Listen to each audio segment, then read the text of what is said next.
Bueno, buenas noches otra vez. Vamos a continuar con el avance del tema. No se olviden hasta mientras poner su nombre en el chat grupal para la asistencia y vamos a esperar un minutito a que se conecten los demás compañeros.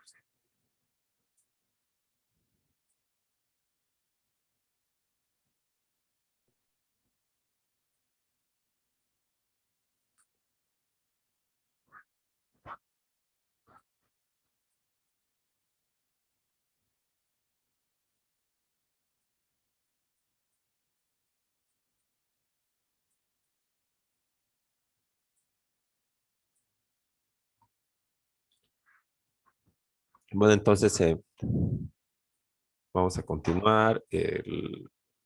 Vamos a seguir admitiendo. Ya habíamos visto la compensación, habíamos acabado de ver, ¿no?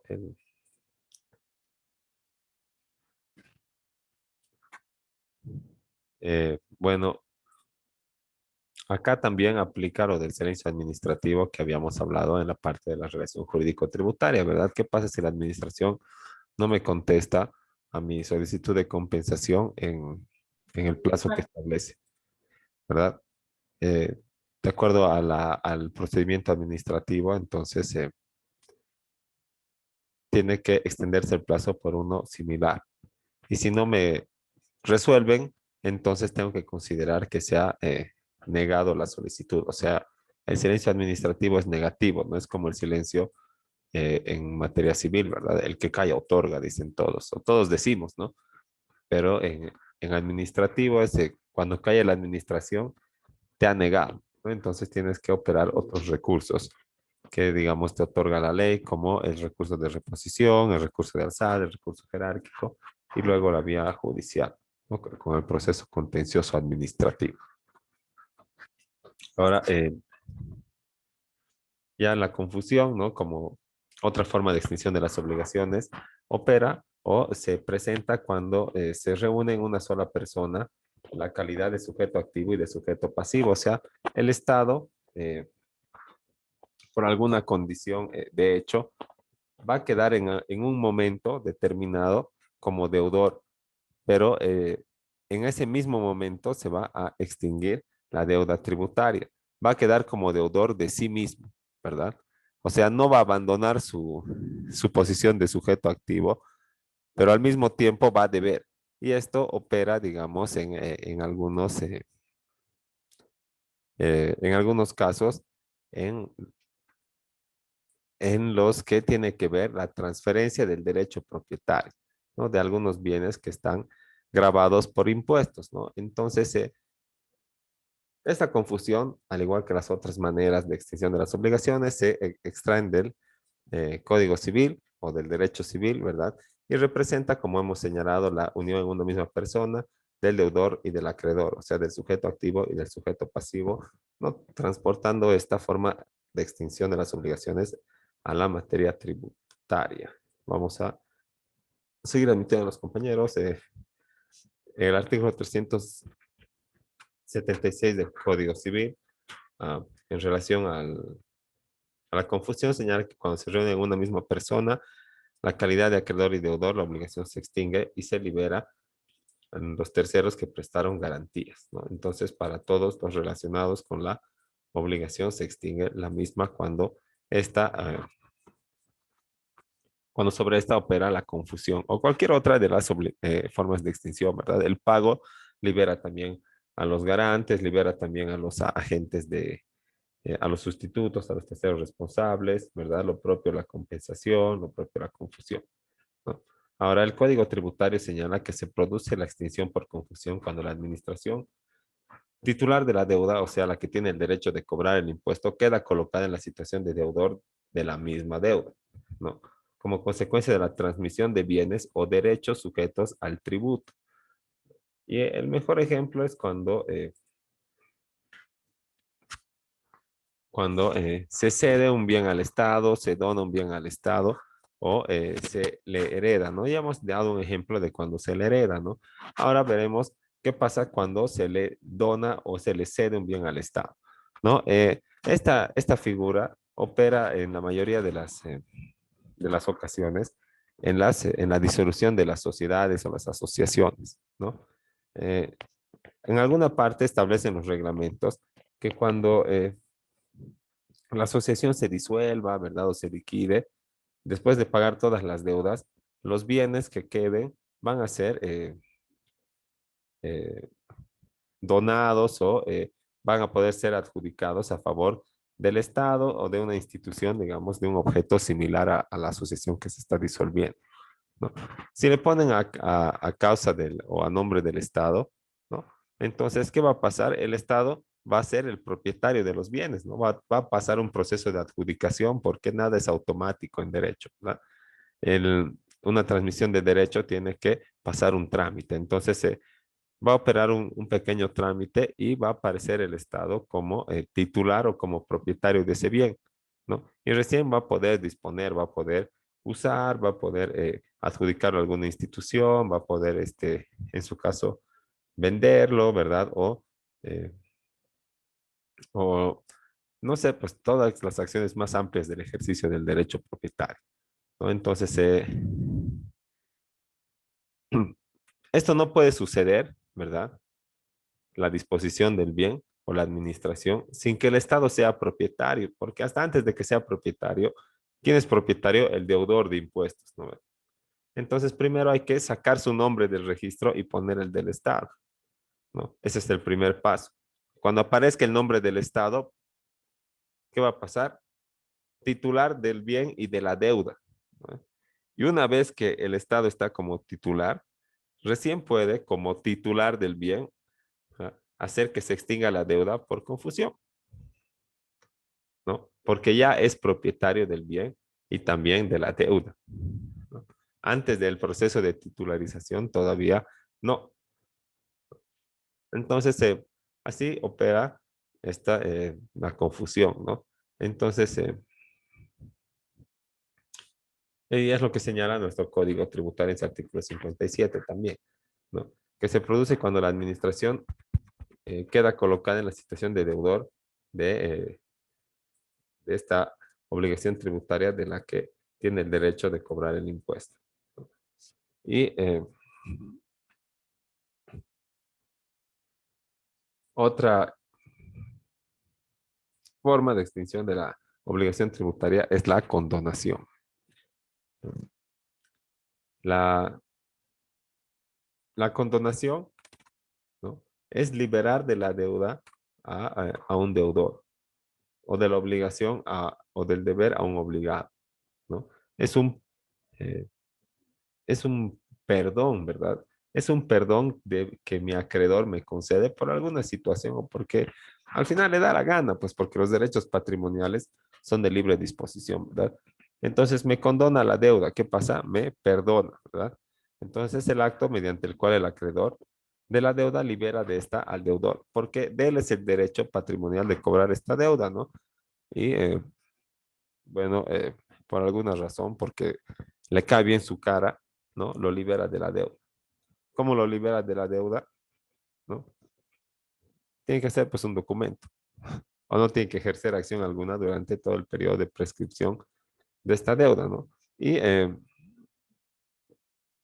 también está esta, esta forma de extinción en el Código Civil cuando señala el mismo que la declaración del acreedor de remitir o condenar la deuda extingue la obligación y libera al deudor desde que ha sido comunicada a este último. Sin embargo, el deudor puede manifestar dentro de un término razonable que no quiera aprovecharse de ello, ¿no? Entonces, tiene que haber una declaración del acreedor en la que perdone la deuda y por ende esta se extinga, esta obligación se extinga, ¿no?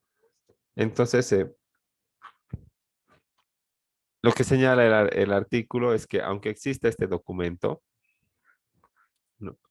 El deudor dentro de un plazo razonable puede señalar que no quiere beneficiarse de la condonación expresa. Y en todo caso va a cumplir con la obligación, pero bueno, no creo que haya alguien eh,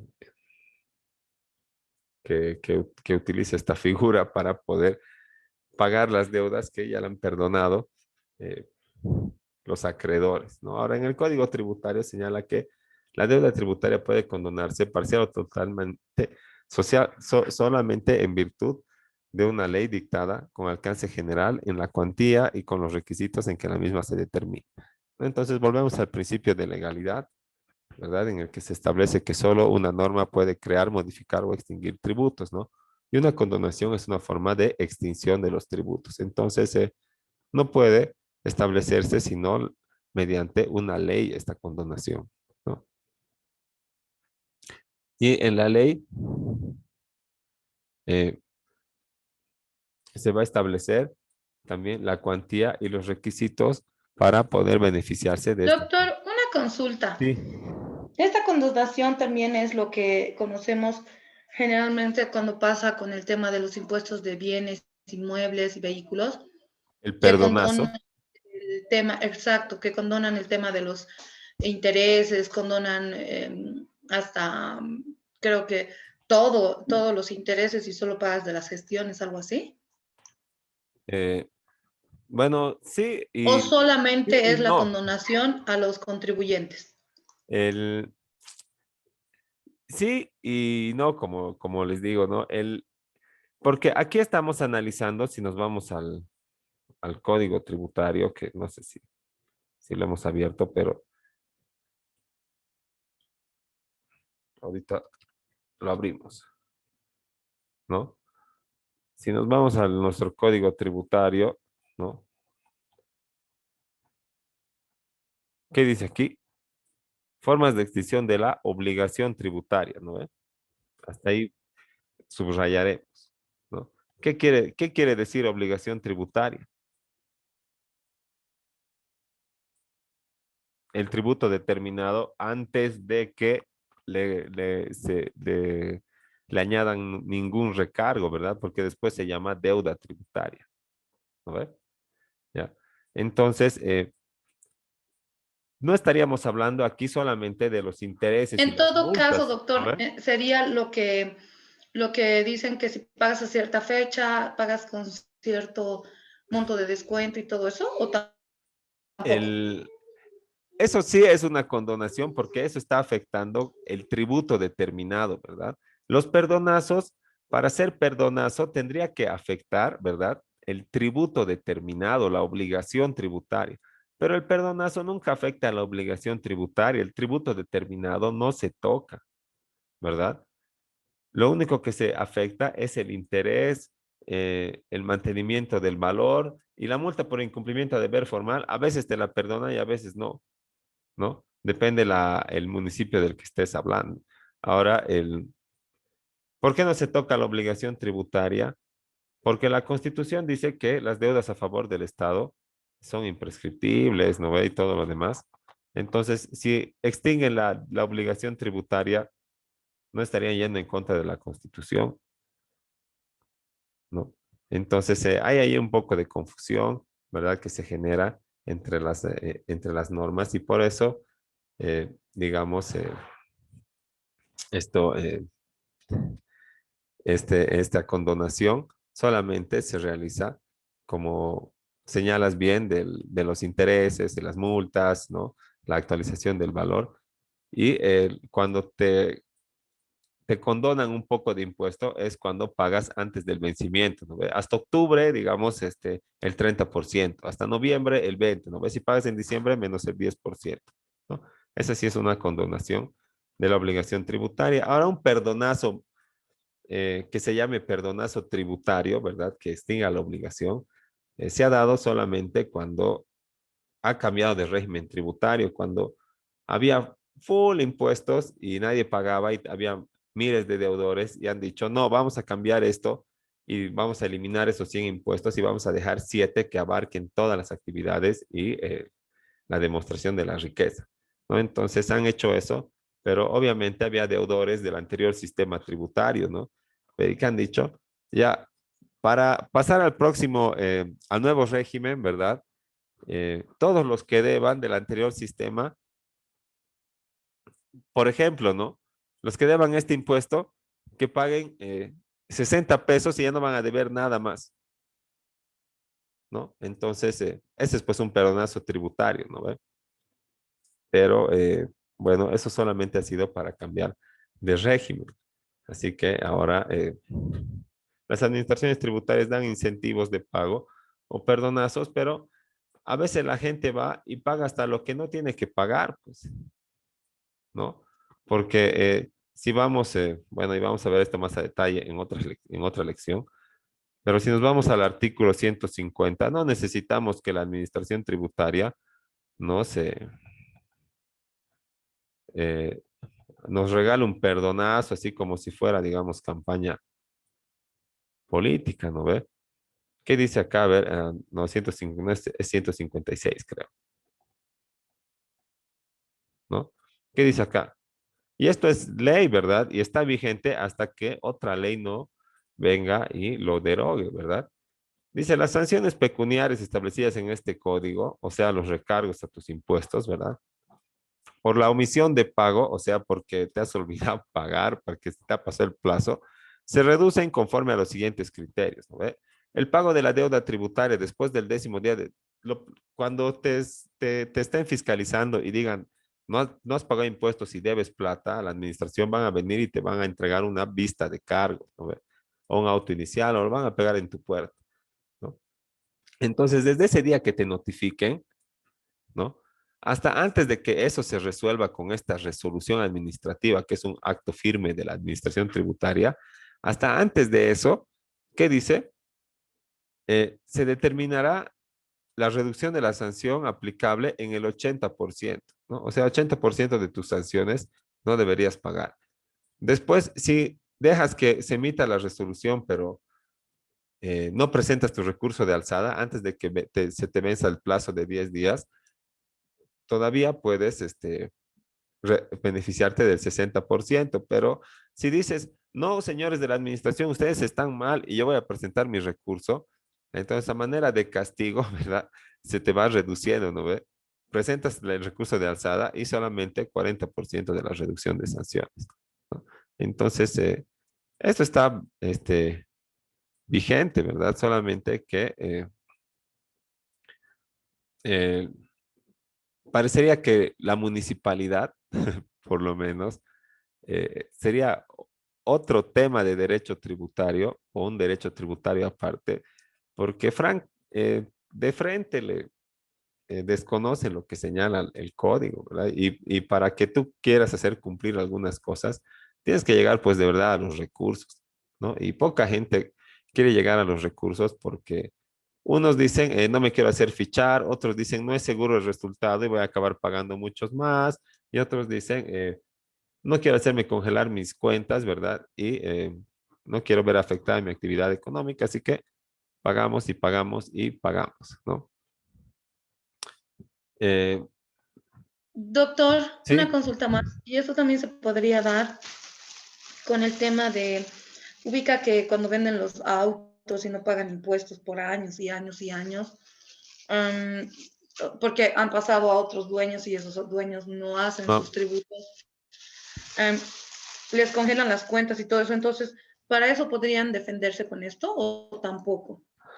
el, ese problema de los autos es un poco complejo porque lo que al que afecta es al propietario que no ha vendido como debería haber vendido, ¿verdad? Un poder que tú haces, que es lo que hacen clásicamente ahí con los vehículos, nunca te otorga el derecho de propiedad, ¿verdad? Un poder lo único que hace es darte atribuciones para que vos administres, por ejemplo, en este caso, un bien, un automóvil, a nombre del real propietario, que es el que te está dando el poder nada más. Y en ese poder que dice que tú puedes ajustar precio, vender, hipotecar e incluso venderte a ti mismo dentro de una figura que acepta así el Código Civil en un artículo determinado, ¿no? Que ahorita no me acuerdo, pero con esa facultad de venderte a vos mismo, vos agarras y haces una minuta, ¿no ve? Cuando tengas la plata supuestamente para pagar el impuesto a la transferencia, haces la minuta y no necesitas del dueño ya, ¿verdad? Vos firmas como comprador y vos firmas como vendedor, ¿no? Y recién pones a tu nombre, pero la gente no hace eso, ¿verdad? ¿Qué hace? Lo tiene con poder, ¿verdad? Y cuando le encuentran de narcotráfico, se ha chocado y se ha escapado y alguien le ha visto la placa, ¿a quién le van a perseguir? Pues al propietario que está en el registro y él va a tener que demostrar que ya, él ya no está pues en administración, en posesión de la motocicleta o del automóvil, ¿no? Y lo propio para impuestos, ¿verdad? Él está en el RUAT como contribuyente por por la propiedad de esa motocicleta, de ese automóvil. Y mientras su comprador, entre comillas, que en realidad es solamente su apoderado, no, no haga no haga el cambio de nombre, entonces el único obligado va a ser el propietario. ¿Y qué acción tiene el propietario? Bueno, le condonan una parte de la deuda, sí, ¿no? Pero tiene que presentar una denuncia, tiene que presentar su poder, ¿verdad? Que le ha entregado a su comprador, entre comillas, ¿no? Y tiene que además pedir la captura del automóvil o dar de baja, ¿verdad? La placa, ¿no? Para que ya no le carguen gasolina ni nada. Y denunciarlo de robado y al final capturarlo, pues, ¿no? Lo haces capturar y, bueno, le quitas pues a tu comprador porque no es de él, ¿verdad? Es de vos y él solamente está como apoderado. Y esa es la manera en que se presiona para poder que ellos cambien, poder lograr que ellos cambien el nombre y que además se hagan cargo de las obligaciones tributarias. Así que cuando no quieren tener problemas, tienen que vender con minuta. Y su problema, si digamos, se le pasan los 10 días y no puede hacerse cargo del impuesto a la transferencia, o si eh, no tiene su carnet de identidad vigente. Y bueno, también hay que ser amplios y de buena fe, ¿verdad? ¿Qué pasa si tu comprador te dice, ¿sabe qué, señora o señor? No he podido reunir mis requisitos, me ha vencido el plazo. Firmaremos pues otra minuta con la misma fecha, o sea, la misma minuta con otra fecha, ¿verdad? Se hace, o sea, no debería haber gente que, como hay, que dice, ya, pero te voy a tener que cobrar $50 o $100 por firmar la misma minuta del bien del que han recibido la plata, ¿sí? ¿No? Habría que firmar nomás, pues, ¿no? Para que no se perjudique patrimonialmente ni nada el comprador. Y tal vez sería así mucho más aceptada la minuta. Ahorita en vehículos nadie quiere minuta, ¿no?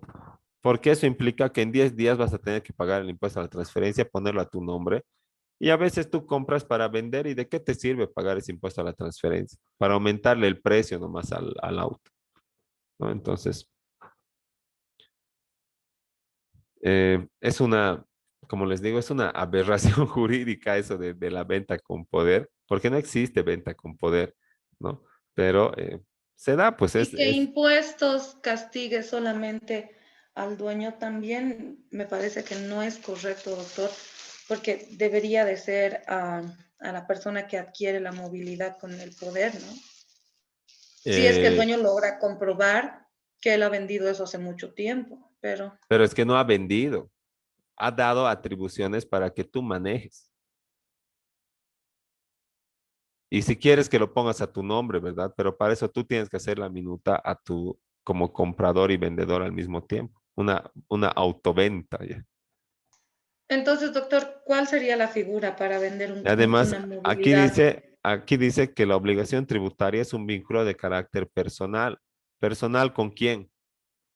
Con el que está, pues, como contribuyente en el RUAT, ¿no ve? Lo único que puedes hacer Entonces, al momento de para vender, asegurarte se al tendría que vender, hacer un documento de compra-venta claro, donde se le obligue a la otra persona a hacer el cambio de nombre. no, o sea, lo único que tienes que hacer es no darle poder y darle una minuta, un documento de compraventa, ¿no? Y ese documento de compraventa ya le obliga a él a cambiar el nombre, porque si en 2 semanas, o sea, en 10 días hábiles, no hace su cambio de nombre, entonces al siguiente día hay multa del 10% del monto de la minuta. Al día número 11 ya tienes esa multa, ¿no? Entonces, eh, te tendría que buscar y decirte, firmaremos pues otra minuta con otra fecha porque me ha pisado, ¿no? Y bueno, depende de vos, pues si, como les digo, si le cobras o no le cobras, hay mucha gente que cobra, a veces hemos pagado de verdad hasta $100 por una firma, ¿sí? Y me parece mal, pero así es, ¿no? Entonces, bueno, así opera esto de las compras de vehículos y lo más recomendable es hacer la minuta, ¿no? O si no, otorgarle el poder, pero bueno, esto ya es un poco más complicado, ¿verdad?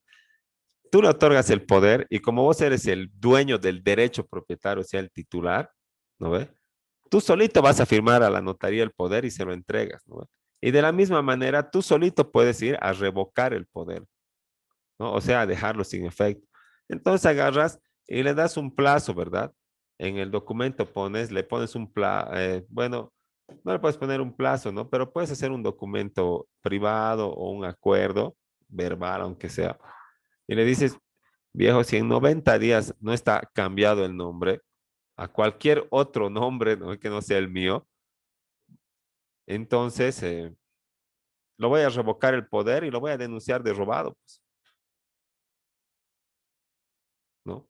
Y llega el día 90, el 91 y lo haces, pues, ¿no? Y ni modo, pues él va a tener que arreglar con la policía, probar, y te lo van a traer el vehículo, lo captura, todo lo demás, ¿no? Porque tú eres el dueño, no es él. Aunque tenga poder, que diga lo que diga. Un poder es un poder, no es un documento de compraventa. No traspasa el derecho, solo da facultades de administración. Entonces, vamos acabando de ver lo que es la condonación, ¿no? Y este perdón de las obligaciones, ¿no? No es lo mismo que una exención. No podemos manejar el mismo, aquí sinónimos entre exención y condonación, ¿verdad? La condonación es el perdón de una obligación tributaria ya determinada, ¿verdad? Pero la exención digamos, es que no debas directamente, que no seas obligado, aunque tu actividad recaiga en un hecho generador, porque otra ley así lo dice, no vas a pagar tributos, ¿verdad? No es que ahí tienes deuda tributaria y perdonazo, ¿no? O condonación porque se te ha configurado la deuda y no has pagado, sino que directo no se te va a configurar la deuda, ¿no? Entonces, el, eh, lo que quiere decir esto, ¿verdad? Es que eh, ni siquiera se me va a configurar un monto de deuda tributaria o de obligación tributaria, sino que estoy exento del pago de impuestos. Aunque a todas luces esté recayendo en un hecho generador, como por ejemplo la venta de libros, ¿verdad? La venta es un hecho grabado por impuestos, ¿verdad? Entonces, esta, eh,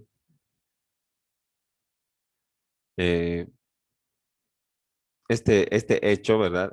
Este hecho generador, eh, porque la ley de fomento a la lectura, Óscar Alfaro así lo dice, ¿no? Para que la gente lea más y los libros sean más baratos, esta venta de estos objetos, de estos libros, no va a pagar tributos.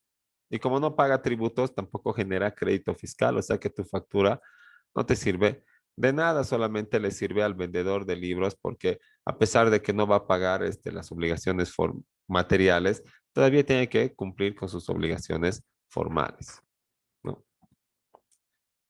Y bueno, esa es la diferencia entre condonación y exención. Y vamos empezando a ver lo que es la prescripción. Eh, no se olviden además presentar su tarea. Si es que no han presentado todavía, tienen hasta medianoche, ¿no? Eh, ahora, si ya nos ha salido el anuncio del tiempo, vamos a empezar un poquito a dar las pautas generales de esto de qué es la prescripción, que es como que el método de extinción o la forma de extinción de las obligaciones tributarias más, a la que más recurre la gente, ¿no? Después del pago, porque representa, digamos, una extinción de las obligaciones tributarias por el simple transcurso del tiempo. O sea, porque la administración tributaria no ha ejercido sus facultades de cobrar, de determinar, de fiscalizar la deuda tributaria durante el periodo que la ley establece, que ahora es de 8 años. Antes de los 8 años era una escala que ha causado confusión y antes de esa escala era solamente de 4 años o de 5, ¿no? Entonces, no hay un criterio pues, a favor del contribuyente, ¿no? Porque si es 4 años y después te plantean una escala que si debes de tal gestión pagas prescriben 4 años, después la siguiente en 5, la siguiente en 6, la siguiente en 7, la siguiente en 8, la siguiente en 9, la siguiente en 10 y después todas en 10. Y después dicen, no, está causando mucha confusión la interpretación, entonces vámonos a 8 años, ¿no? Entonces, ¿cómo vas a saber cuánto tiempo tienes que guardar tu documentación contable? ¿Qué pasa si le da la gana mañana a la administración de decir, no, no va a ser 8 años, ahora va a ser 10? Porque hay mucha carga laboral en la administración tributaria y el universo de contribuyentes ha crecido enormemente, ¿no? Y justo lo has botado tu documentación porque ya pasa 8 años, ¿no? ¿Qué vas a hacer? Sí, ¿no? No puedes recomendar en realidad eh, que lo voten, que espera 8 años y votalos, ¿no? O 9 años, ¿no? O 10 años. ¿Qué pasa si mañana es 10 años la prescripción? ¿No? No tienes que votar, pues ¿qué vas a hacer? No te tienes que deshacer de tu documentación contable, ¿no? Porque además tú puedes tener un criterio que diga, a ver, estas mis facturas son ya del 2020, ¿no ve? Más 8 años, a ver, 2020, 21, 22, 23, 24, 25, 26, 27, 28, ¿no? Estamos en 2028, voy a votar eh, aquellas, aquella gestión, ¿no? La administración tributaria tiene un criterio que no puedes contar desde el periodo en que se determina la deuda, tienes que contar desde el periodo eh, en que está, en que no es obligación tributaria, sino ya se vuelve deuda tributaria, ¿no? Y recién puedes empezar a contar la prescripción porque recién te has pasado del plazo, pues, ¿no? Entonces, en ese caso, el 2021, ¿verdad? Se paga el 2022 y recién está en mora el 2023, así que del 2021 recién tendrías que empezar a contar el plazo de prescripción del 2023 hacia adelante, ¿no? Entonces, tienes que tomar en cuenta todos los criterios para poder realizar algún acto, pues, ¿no? Y si decides que ya está muy lleno tu cuarto de documentos contables y todo lo demás, eh, pues tendrías que realizar delante de un notario, pues el deshacerte de tus facturas, deshacerte o incinerar tus documentos, algo así, ¿no? Que antes había, eh, bueno, esta forma de realizar, bueno, sí, de depurar, ¿qué se llama? Ahí no me acuerdo cómo le decían, ¿no? Pero, digamos, de irte deshaciendo de los documentos antiguos, ¿no? Entonces, eh, en definitiva, eh, es incierto el criterio de la administración, así que guarden nomás sus facturas de compra, de venta y sus talonarios, ¿no? Ahora, la prescripción, ¿no? Eh, siempre va a estar vigente y en todas las materias del derecho, ¿verdad? La prescripción en derecho penal se da en la extinción de la acción penal, ¿verdad? ¿Cuántos años puede ejercerse? ¿En cuántos años está para ejercer la extinción, ¿no? Los delitos contra el Estado tampoco se extinguen, ¿no? Pero entre particulares sí, ¿no? Eh, también hay prescripción en el derecho civil, ¿verdad? También incluso hay prescripción de algunas obligaciones, digamos, de los derechos laborales, ¿no? ¿En cuánto tiempo puedes reclamar que que te hagan efectivo las vacaciones que no has tomado. Después, ¿qué ha pasado? Si no has reclamado, ha prescrito tu derecho, ¿no? Lo propio en el derecho tributario también opera la prescripción. Y este instituto del derecho, que es del derecho civil igual, ¿no? Impregna todas las materias del derecho y es de enorme trascendencia porque lo que hace es apuntalar el derecho a la seguridad jurídica, ¿no? Si no existiría prescripción, no existiría seguridad jurídica, ¿no? Porque los temas, digamos, jurídicos o los problemas jurídicos estarían flotando en el aire por los tiempos de los tiempos hasta que una persona, digamos, con interés legítimo, le dé la gana o se le ocurra reclamarlos, ¿no? O sea que por las deudas que mi bisabuelo ha contraído, ¿no ve? Con el bisabuelo de otra persona, me va a cobrar a mí el bisnieto, ¿no? ¿Verdad? Porque esa obligación le corresponde porque a su bisabuelo le ha heredado a su abuelo le ha heredado su papá y a su papá le ha heredado él, ¿no? Entonces, ¿qué pasaría si de aquí a 50 años pueden todavía reclamarme alguna obligación o la comisión de alguna infracción, ¿no? Entonces, esta prescripción, ¿verdad? Este instituto asegura eso, ¿no? Otorga la seguridad jurídica de que no va a estar por los siglos de los siglos flotando en el aire los, eh, los, eh, eh, los derechos para que se accionen mediante eh, para que se active mediante una acción judicial o administrativa, ¿no? Esta acción tiene que tener un tiempo de vigencia, ¿no? Y si no se reclamó, pues se presume que o no necesitaba el acreedor de ese monto de la creencia, de ese monto de dinero, ¿verdad? O bueno, se ha descuidado porque tiene otras cosas más importantes que ocuparse de estas deudas, ¿no?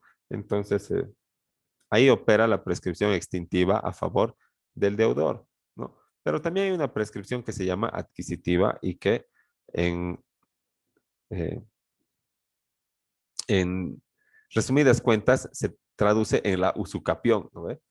Por el transcurso del tiempo adquieres el derecho propietario. ¿Qué es eso? Prescripción adquisitiva. Por el transcurso del tiempo te liberas de obligaciones como las de impuestos. ¿Qué es eso? Prescripción liberatoria, ¿no? Ahora, por eso se define como el hecho de adquirir un derecho real o de extinguirse un derecho o una acción de cualquier clase por el transcurso del tiempo y en las condiciones que la ley establece, ¿no?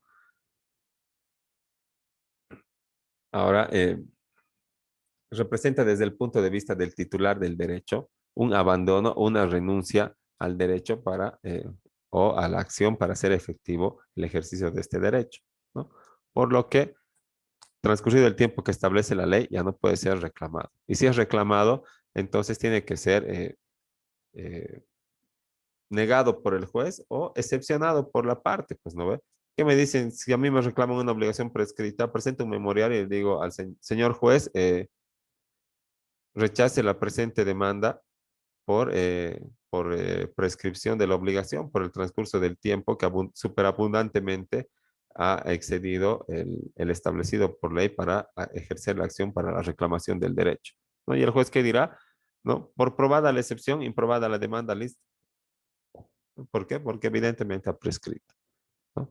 Entonces, así podemos asegurar el derecho de la seguridad jurídica, ¿no? Bueno, vamos a quedar ahí porque ya se nos está acabando el tiempo y no se olviden presentar su tarea hasta el día de hoy. Eh, Vamos a tener que seguir viendo y dando los ejemplos de la prescripción en la siguiente clase. Nos falta la parte práctica, como era antes, la escala y cómo es ahora, ¿no? Y cómo se solicita ante las diferentes Gracias, administraciones, doctor. ¿no? Buenas Entonces, noches. nos quedamos ahí y nos vemos el sábado. Buenas noches. Buenas noches, Licia. Hasta luego.